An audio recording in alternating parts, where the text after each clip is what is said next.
What's going on, guys? My name's Theoatrix, and today I'm bringing a guide on the Wilderness demi-boss called the Chaos Fanatic. This boss is actually super easy and can only really be killed in a single combat area, so basically you have to solo it. In this video, I'll talk about his combat attacks and his mechanics, how to kill him, and lastly, his valuable drops.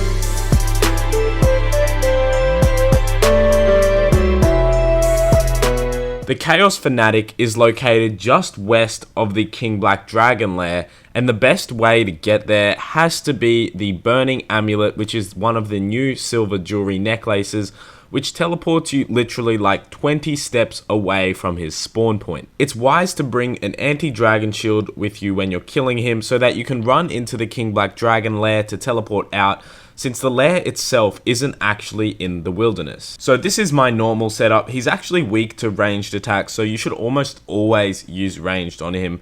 But this is a very expensive setup due to the Armadillo, of course, but this has to be probably the best one you can use. The blowpipe is the best weapon to use against him, but if you can't afford a blowpipe, a rune crossbow does just fine.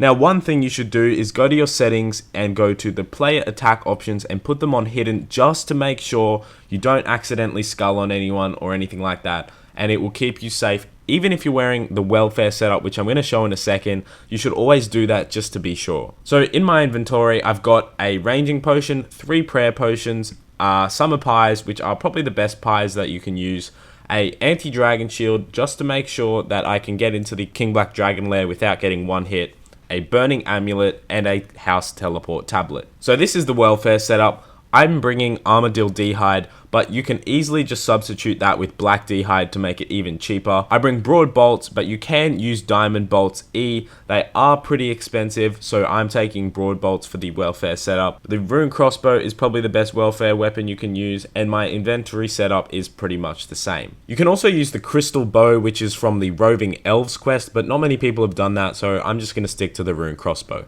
So I'm going to go ahead and teleport to the lava maze using the burning amulet, and then from the teleport location, you want to run directly west. The Chaos Fanatic uses magic, so you should always be using Protect from Magic on him, as he does hit very often if you don't use it. With Protect from Magic on, you'll be taking 0 damage at all. However, he does have a special attack where he shoots this green sperm looking stuff into the sky, and basically all you have to do is walk about 5 squares away from wherever you're standing to dodge them, and you'll take no damage at all. If you lag or you don't move in time, you'll pretty much take quite a bit of damage, so it's best not to really AFK this guy. He also has the same special attack as the Chaos Elemental, where he takes off your weapon and armor if you have room in your inventory, so this means that you should only really take food that leaves something in your inventory, like pies or stews, which leave a pie dish or a bowl. There's actually an altar just a bit southwest of his spawn area, so after each kill,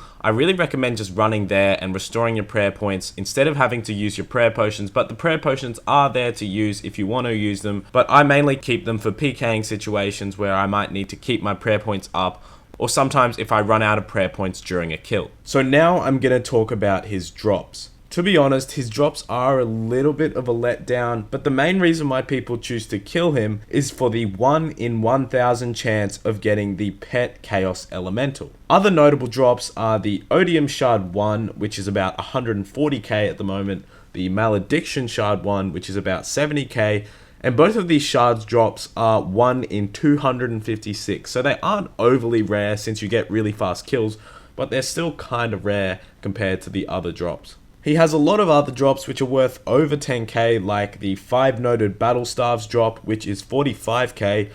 He drops Split Bark Armor, which is around 25k. He drops 10 noted Wines of Zamorak, which is 25k. The Sinister Key drop, which is 30k.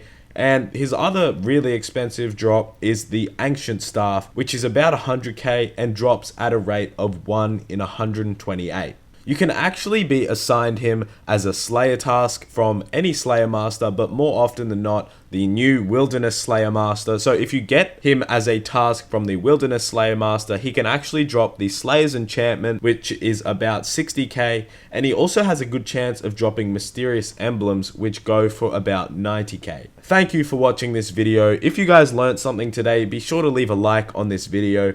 I'm about to hit 10,000 subscribers, and I'm honestly shocked that I grew this fast, and I'm so grateful for all your support. But to celebrate, I'm going to be doing a huge Castle Wars event to relive the golden days of RuneScape, where I used to spend like hours and hours playing that and just getting that armor. So keep an eye out for that video in a few hours, and that will have all the details that you need. Once again, thank you so much for watching, and have a great day. We'll be right back.